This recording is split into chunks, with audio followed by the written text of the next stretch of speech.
are live. It's the Revved Up 906 podcast, a Detroit Pistons podcast to be exact. And I'm Hudson. And I'm Ryan.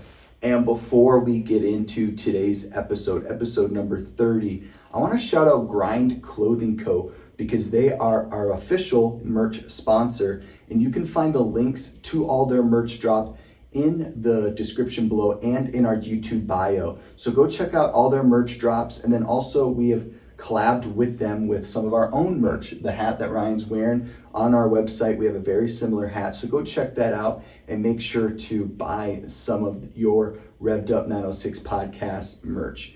Without further ado, make sure to like and subscribe also. Yeah. We are close to 100 subscribers. Make a push for some subscribers. That would be great. And then also there's that share button below, right below this video.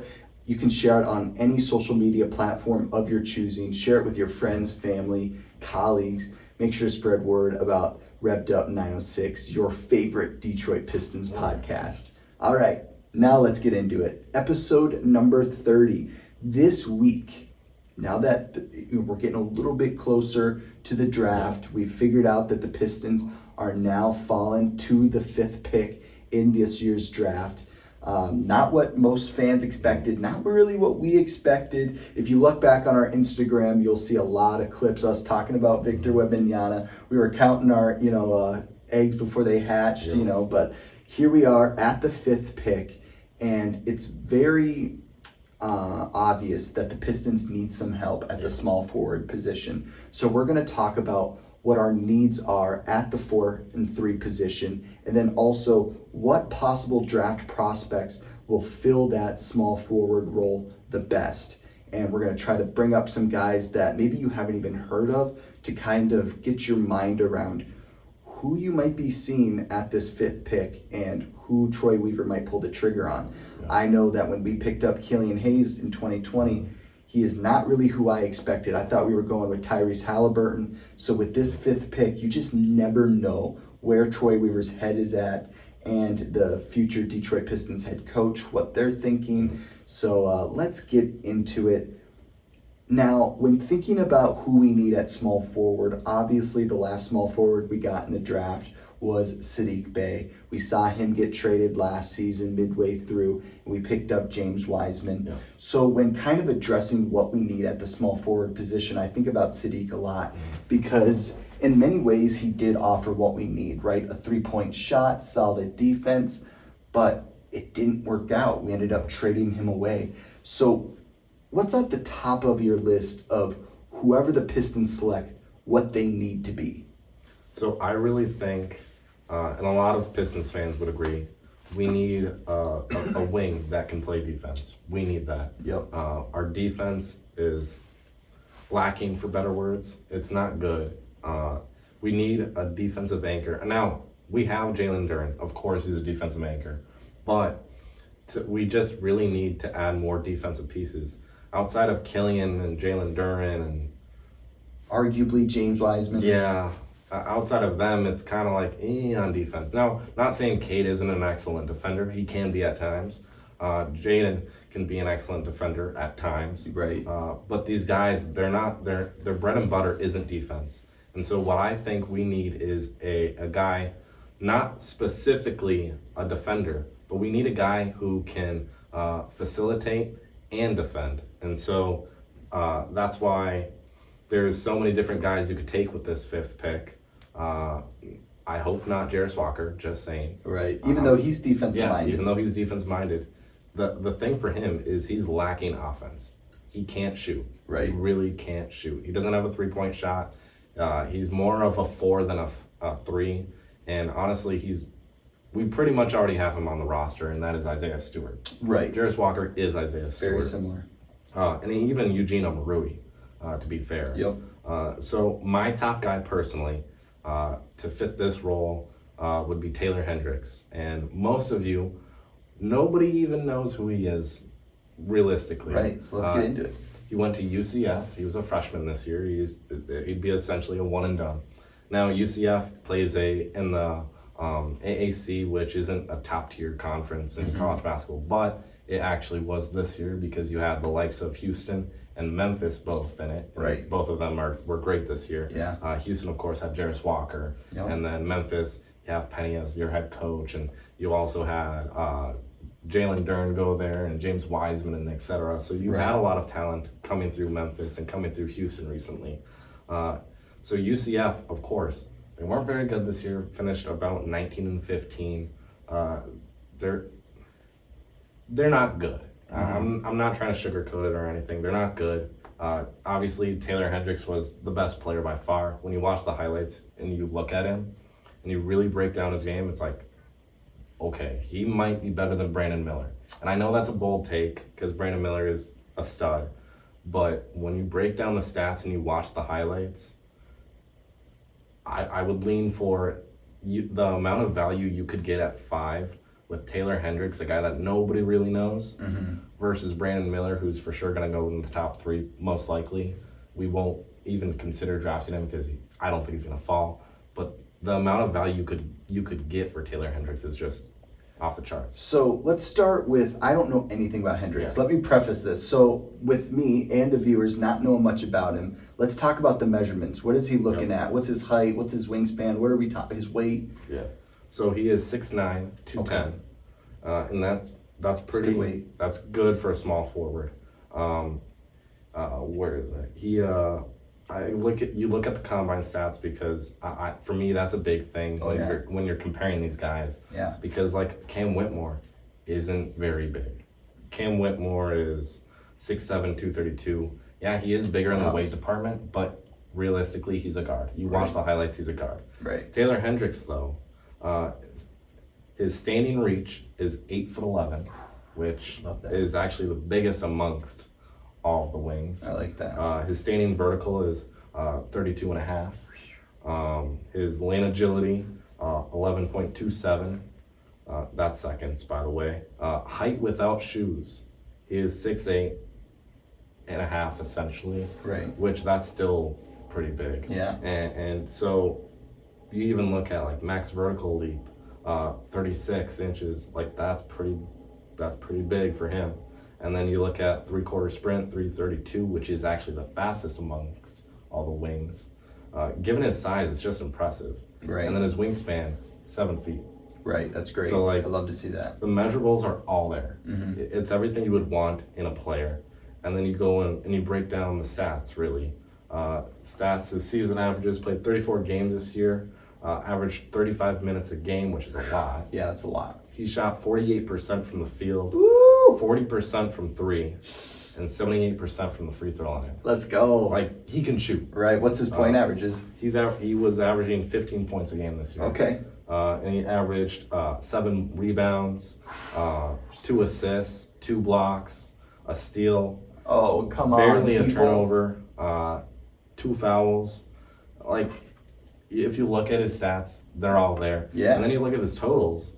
In 34 games, he had 237 rebounds, 46 assists, 59 blocks, 31 steals, only 48 turnovers. Right. Which, if you look at Brandon Miller, oh my goodness, that was bad. So let's talk it, like you talked about our needs at small forward. You focused in on defense. Let's focus in on those stats for him. Did you say he had 2 blocks a game or 2 steals? 2 blocks a game and a steal a game. So that's huge for the Yeah. Pistons because we see with Bojan on the current roster, we even saw with Sadiq when he was on the team, that Sadiq's defense was for sure below par. Bojan, we talk about a lot how he tends to just foul a lot of those James Harden style fouls when a team's on a fast break. Bojan just kind of grabs onto him just to kind of stop the fast break.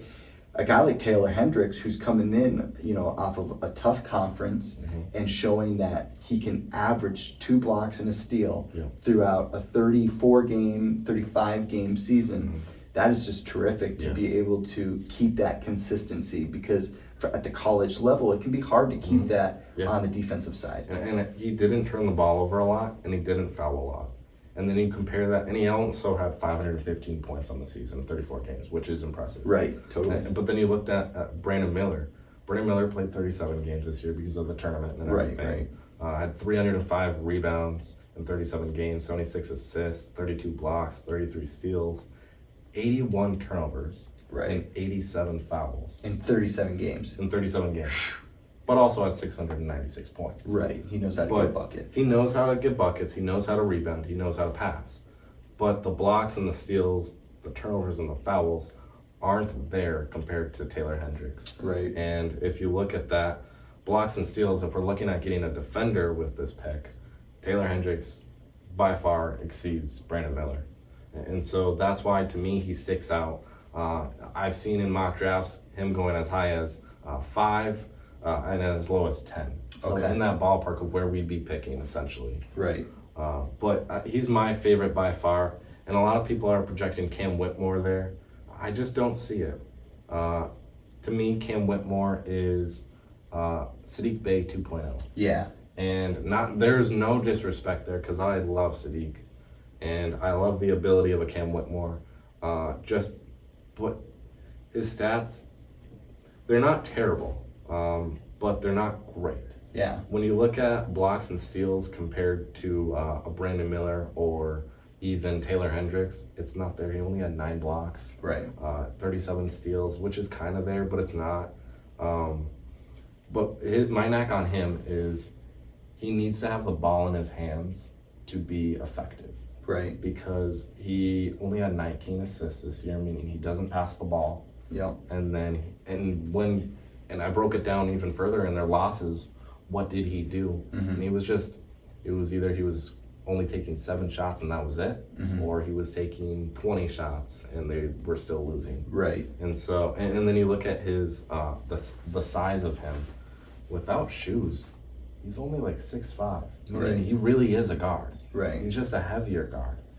And so then if you take him, maybe we're looking at minutes taken away from Jaden Ivey, and then there's like a battle there that isn't really necessary. Yeah.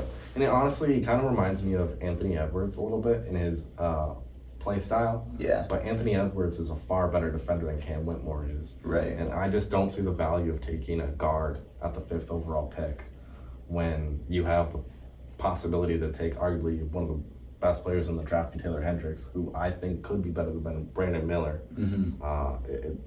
So there's just a lot of names flying out there right now. So talking about Cam Whitmore, for the people, for me, from my perspective, watching Cam Whitmore's highlights and kind of digesting that and watching Saddiq Bey for 2.5 seasons, to me, I love the comparison of him to Saddiq Bey because I do think they're very similar. But with Cam, what is a little bit more of an upside for me compared to Saddiq with Cam is he was a little bit more athletic. Yeah. You know, a lot of times with Saddiq, you know, we saw him reaching for the rim and sometimes he was barely dunking it and he was just kind of a little bit slower in transition. He couldn't really keep up with Cade and Jaden, you know, so that's my only thing is, what do you think the probability of, okay, Troy Weaver's sitting there, he's in the Piston, you know, he's in the Fort Henry Hell system, breaking down film. He's looking at Villanova, watching a lot of games, watching a lot of film, seeing what Cam Whitmore can do. What do you think the probability is of Troy Weaver pulling the trigger and picking up Cam Whitmore in the draft? Well, from every single mock draft I have seen, it has Cam Whitmore going to Detroit. Yeah. Now, if you look back historically speaking, Weaver sees the draft much differently than a lot of GMs do. Yeah. A lot of GMs would go like, yeah, we're taking Cam Whitmore. He's the obvious pick. Right. But when you look at past drafts when, example, Weaver takes Saddiq Bey where he took him, nobody was expecting Bey to go to Detroit. When he took Killian at 7, nobody was expecting Killian to go to Detroit. Right. When he had Isaiah Stewart, nobody was expecting Stewart to go to Detroit. Right.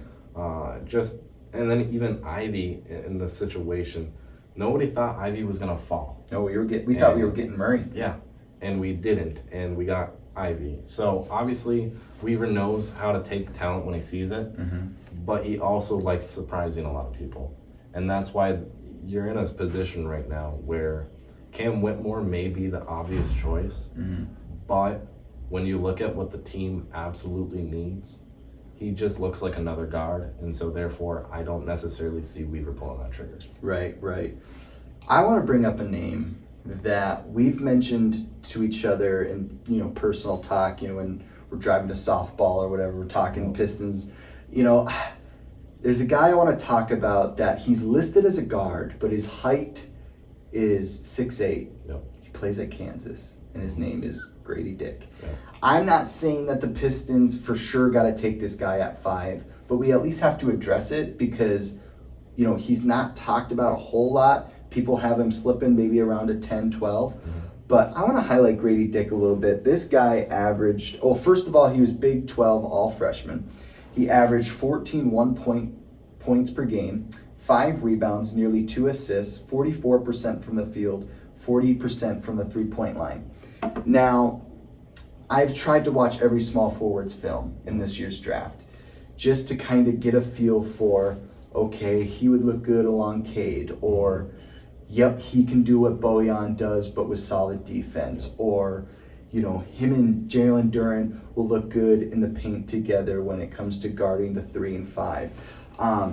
And watching Grady Dick and kind of trying to watch his film and see what he can do is, I like how you pointed out the defense, because I think that for sure needs to be touched on when addressing what prospects we pick up.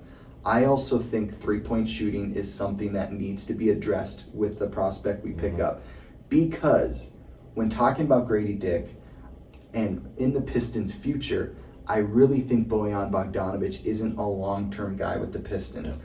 I don't know if he's going to be traded during draft day. I don't know if it's going to happen before the trade deadline this upcoming season.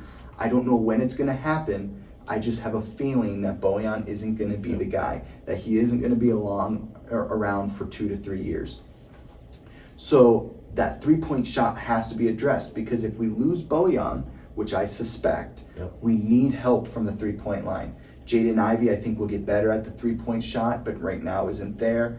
You know, Jalen Duren can't offer that. James Wiseman, I think, can possibly help out from the 3-point line, but isn't quite there yet. Cade's going to get his, obviously. So I think with a guy like Grady Dick, I think he's a Tyler Hero-esque player, but bigger. He's bigger than Tyler Hero, listed at 6'8", and his wingspan, I'm not exactly sure if my stats addressed it, but he's listed at 205 pounds.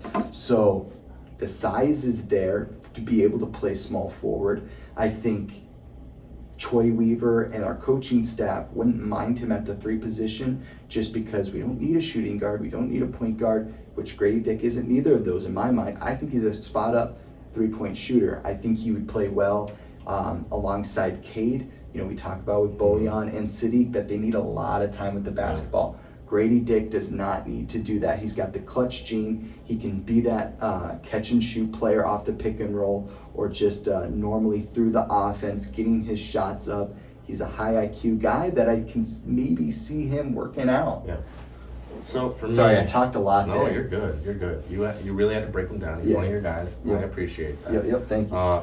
So I just want to throw this out there because I found it interesting. Yeah. So while I was looking at the combine stats, I was seeing which players tested as what. Meaning like Zach Edey, he's obviously going to test as a center. Right. Okay. Asur Thompson and Eamon Thompson, are they going to test as a wing or a guard? Right. They both tested as a guard. Okay. So meaning it shows you what the NBA sees in them is that they're guards and not wings. Right. Now, that brings me to Grady Dick, which I'm sorry, dude, but you have probably one of the worst names out there. I say that in the nicest way possible. Even the way the Grady's spelled, it's Gradey. It's kind of weird. But I love your game, man. Oh, dude, fun to watch. Yeah, even though I'm making fun of your name, you're a great player. Yeah. But no, so I want to throw this out there. He tested as a guard. Yeah. So it shows you that the NBA views him as a guard and not a wing. Now, I'm not saying guards can't play the wing, because we've seen LeBron James play point guard. Right. So obviously anybody can play anywhere. This is the style of basketball that it is in today. It's positionless basketball. Right. It literally is. So Grady Dick testing as a guard, it is what it is. You don't have to look too far into it. Obviously he has the size of a wing. He just tested as a guard. That's what it was essentially. Right. Now, for me with Grady Dick, I didn't really cover the stats, just because I see him getting drafted later, and the only way it is very early for 5. Yes. The only way we draft him is if we trade back. And I mean, that's a possibility, obviously, because Weaver does a lot of trades. So I could see that. I don't hate anything about Grady Dick's game. He's a solid player, actually. And he comes from a tough conference, and he comes from a basketball blue blood. Kansas is a basketball blue blood. Oh, yeah. And Bill Self is a great coach. And so the fact that you're getting recruited by a blue blood, and you're getting recruited by one of the top coaches in NBA and in NCAA history, Bill Self, obviously you're good. Right. And Bill Self doesn't just recruit nobodies. He recruits top-tier talent. And so obviously if you got recruited by Kansas, you're top-tier talent. And his game is interesting. I watched a couple games this past season from Kansas, and when he played, you're like, who is this kid? Right. Because he really stuck out. But at the same time, you can see that he needs time to develop. And I will say, for the next coach coming in, I don't think Weaver and Tom Gores and everybody involved is looking to continue the rebuild for the next 2 seasons. Right. I think we're wanting to win. Yeah. And I think the next coach coming in is going to instill that with our program that we've created and the foundation of we want to win. And so this upcoming season, I can see us making a push to try and be a playoff caliber team. So Grady Dick coming in is a kind of a guy that needs time to develop, because obviously he's going to get drafted within the lottery. Mm-hmm. He's a lottery talent. He's good. But you can see in his game still that he needs time to develop. Project. And so I don't know if Weaver is going to be willing to take a flyer on him just because of that, because Killian obviously needed time to develop. Right. And now he's the player Weaver thought he would become. Right. And he still has a high ceiling because he's incredibly young still. Isaiah Stewart has been a project from the beginning and has become a key role player. Right. James Wiseman needed time to develop, and he got that with the last 20 games of the season, and now he's ready to take that next step. Weaver is purposely drafted and traded for guys that need time to develop, and then now are starting to get ready to just go at it. Right. And so Grady Dick coming in, I see him being a Piston, because he has all the intangibles, everything you want in a player for that spot. Right. And I agree, he's kind of like Tyler Hero. But at the same time, it's like, does Weaver want another project if we're trying to win? And I don't know if I see that. Yeah, my only thing with that topic of if we get a project guy is the only thing that helps the case of getting a project guy is having Bojan. Yeah. If you keep Bojan and kind of give whatever small forward you draft some time to maybe come off as a 7th man, a 6th man off the bench, and then just kind of let Bojan just kind of marinate in that position and give that guy some time, and then say we do get a Grady Dick or a Keontae George or a guy that's a little bit more of a project, and say around the trade deadline, and they're really showing, hey, they can be a starting small forward, say they are starting by that time, then move Bojan. Yeah. So that's my only case for a project. I do agree with you, though. I think that the Pistons organization is in the mindset of, since we have Cade, Jaden, Jalen, these guys that have proven they can play winning basketball, I think they're going to want to make a push for the playoffs this year, hopefully, whether it's playing or just get that winning mentality back in the brains of the fans and the fan base and the organization as a whole. So I do agree that I could see the problem with this draft, okay, people, is that these last couple seasons, I'd say since the Troy Weaver regime, since he started, we've been in a rebuild. Well, now it's been 3.5 years. You know, you want it, by this time, you want to start getting out of that rebuild mentality. But coming off a 17-game winning season, it's tough to know whether, okay, do we have to get a fresh look here after trading Sadiq?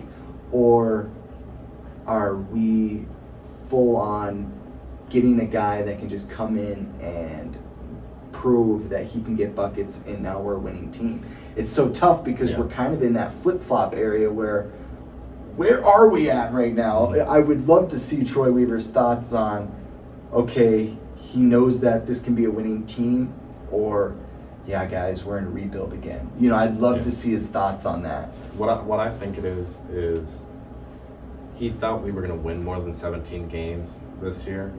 He wasn't expecting us to just finish with 17 wins. But you saw immediately, like not even halfway through the season, you saw guys getting just sitting out because of injuries that it wasn't like the injury was prolific and like very serious or anything. Yep. But it was just one of those injuries that could linger. But it was more of like we were going like, well, let's just tank this season. Right. And so that's what I really think it is we decided to tank early and pull some of our guys here and there and make it look like we weren't tanking and whatnot. I think this team is much better than 17 wins because last season our team honestly was worse than it is this past year. Yeah. And we had more wins. So right. I really think it was just more of like the draw of the hat. Yeah. And with the absence of Cade, it's so hard to evaluate where the Pistons are at as an organization. Only playing 12 games, you're like, okay, we probably would have won 10 more games if we had Cade, or who knows how many more. You know, who knows how him, Jaden, and Jalen would mix. You know, we don't know because we never saw much time with them together. I want to pose a question just because I'm interested. Being at the 5th pick, as the Pistons are, they're in a very interesting position, right? Especially in this year's draft. There's a clear top 3 guys in this year's draft. And then after that, it's a free-for-all. Yep. We don't know what's going to happen. Now, you know, Brandon Miller, Victor, Scoot are all taken in the top 3 more than likely. Maybe one will slip to the 4. Yeah. You know, I hardly doubt that any of them will slip to the Pistons, especially not Victor. But with having the 5th pick, we talked about possible guys that will be available. Does Troy Weaver, in his head, take the best possible player available? You know, say Cam Whitmore is available, and like who do you think Troy Weaver would take at the 5th spot, knowing that those top 3 guys are gone and it's just a free-for-all? Yeah. It's hard to predict Troy, I know. Yeah, it is hard to predict him. And I will say, Houston being at 4, I do see either them trading that pick or them taking a guy that has been projected at 5 across every single board out there in Cam Whitmore. Right. I actually see Houston drafting him. Okay. And that's just because you look at the freak of an athlete Cam Whitmore looks like. And then you also look at guys like Jalen Green and Kevin Porter Jr. there and the roster that they've built. All of them are kind of like freak of athlete players. Right. And they're really missing a wing. They're in the same boat we are in just missing that wing. And I will say our roster is still much better than theirs is, but their needs matches up with our needs. And so I can see them taking a Cam Whitmore. So let's say they do. Then who's at 5? Obviously Taylor Hendricks is at 5. Jarris Walker, who I do not want, is at 5. Seward Thompson. And Amon Thompson even. There's a couple guys there that you can take. Now, I will say Seward and Amon, they are talented players. Right. They are freak of athletes, but they play like guards. Yeah. And I just don't know what that would look like for our rotation because they're pretty much Cade coming in. Right. That's essentially who they play like. And so because of the size matches up. And then on top of that, their ability on offense matches up clearly. The difference is they're more athletic than Cade is. That's the only difference. But I want to believe I see Weaver taking Taylor Hendricks because as I've gotten to just analyze this draft process and really understand it more and trying to find a player that would fit our need perfectly, it wraps my mind around Taylor Hendricks every single time. Right. And a lot of guys, and a lot of Pistons fans, you guys might disagree with me on that. But when you look at the stats and you actually watch the highlights, my goodness. And I broke down the games, right? I broke down, where is it?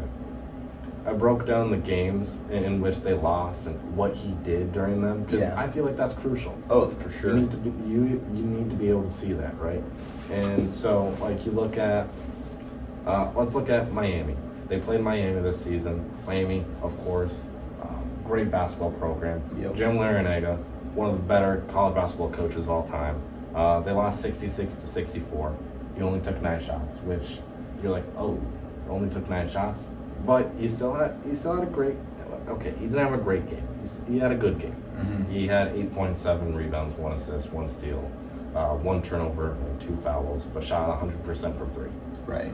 Now you look at that and you're like, okay, why is Ryan talking about him for the 5th pick? But then you look at like Houston, who was one of the top schools this year. Had 14 points, 5 rebounds, 2 assists, 1 block, 1 steal, like great game.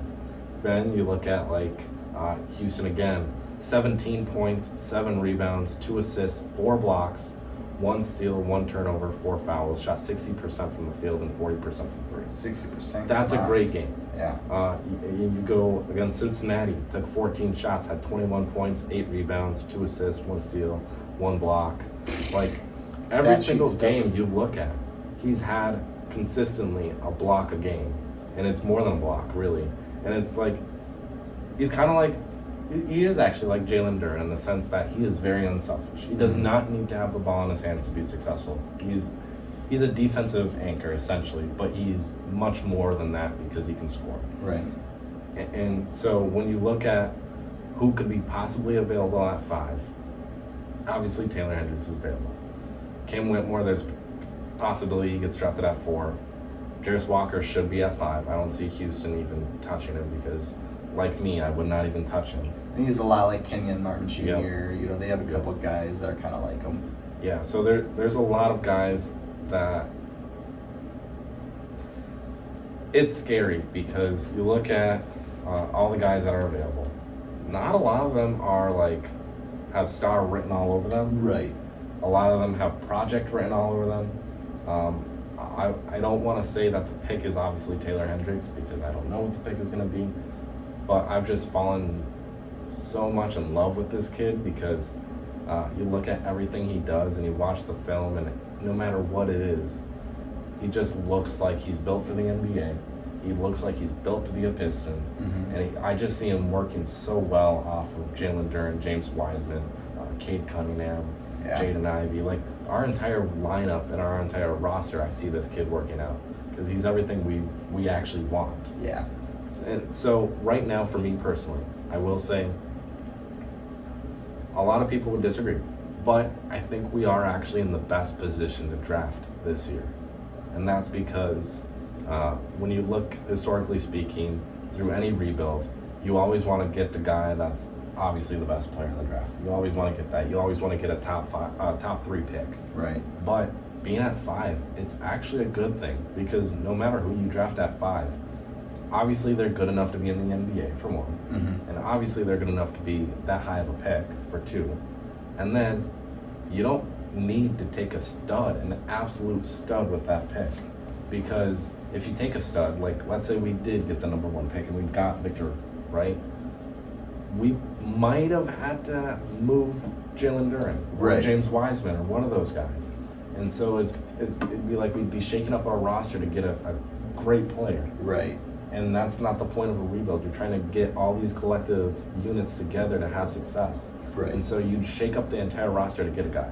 Same with Brandon Miller. You wouldn't really shake up an entire roster, but I could see a lot of moves being made if you did get Brandon Miller. Mm-hmm. There's just the 5th overall pick right now is just the perfect position to get a good quality player. Yeah. You know that he doesn't have to be a superstar, but a solid role player, and then hopefully maybe an all-star caliber player. We have our superstar as of right now, which is Cade Cunningham. Now let's get somebody that Cade likes and will play well with. For me, like you were saying, the 5th pick, it's so floppy. We don't know who's going to go. It's hard. There's no for sure answer. But I know who I don't want. Yeah. You've always talked about the Thompson brothers a lot. I've never been very high on them. When I watch them, I don't see them mixing too well with Jaden. They seem like there'll be log jams and transitions, and that they're just not really past first guys. So I know I don't want the Thompson brothers. So please, Troy, don't pick the Thompson brothers. Jarris Walker is another guy that's probably one of my top 3 of guys that I don't want. If we took Jarris, I'd be happier than if we took one of the Thompson brothers, but I still don't really want him. But now talking about Taylor Hendricks, you've kind of swayed me. I'm easily swayed, but also I like his size. I like him being at 6'9", and then also I like that 3-point shooting percentage, because for me that was at the top of the list of needs, because I wanted to have a 3-point shooter, because Cade was streaky his first season as a 3-point shooter. I know it's his rookie year. He'll probably even it out, but he'll need help, and he's proven that he can't really carry the load from the 3-point line like a Steph Curry, like a Kyrie Irving per se. So a guy like Cade needs help around the 3-point line, and it's not going to be Jaden. No. So we know that the three spot needs to be able to knock down that 3 ball, and I think Taylor Hendricks can do that. I think Grady Dick can do that. I think Cam Whitmore can help a little bit with that. I just think he's a Sadiq 1.0. Yep. I don't think he's better than Sadiq. I think he's just right there, even with Sadiq.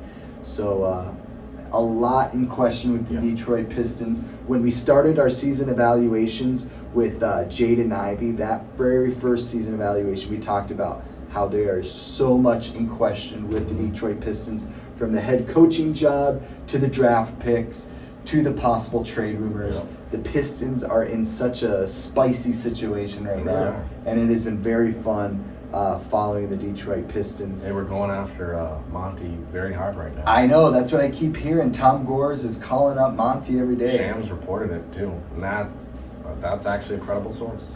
Dude, Monty, just take the fat check. I know maybe it's not the comfiest spot just because there's a lot of work to do, but take the check, man. Just take the check. Come to Detroit. Deal with the winters. I know you had it good in Phoenix, but come to Detroit. Monty, we want you. And actually go to a team that wants you.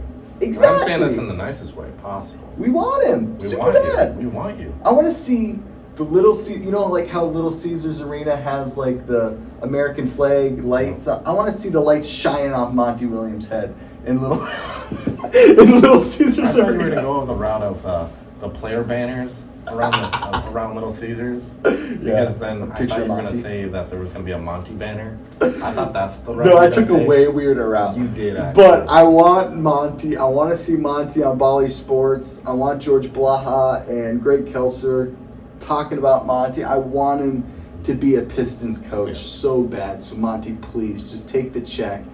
And Little Caesars Arena is a beautiful arena. Come home.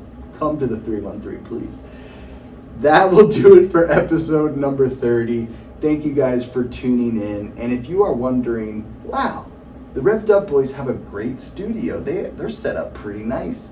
We agree with you, and we've actually partnered up with Campfire Coworks. So make sure to go follow Campfire on all social media platforms. They are an office sharing space here in downtown Marquette, Michigan, and we are very happy to be partnered up with them to have this beautiful studio. So thank you to Campfire Coworks. Nicole and Jasmine are a class act.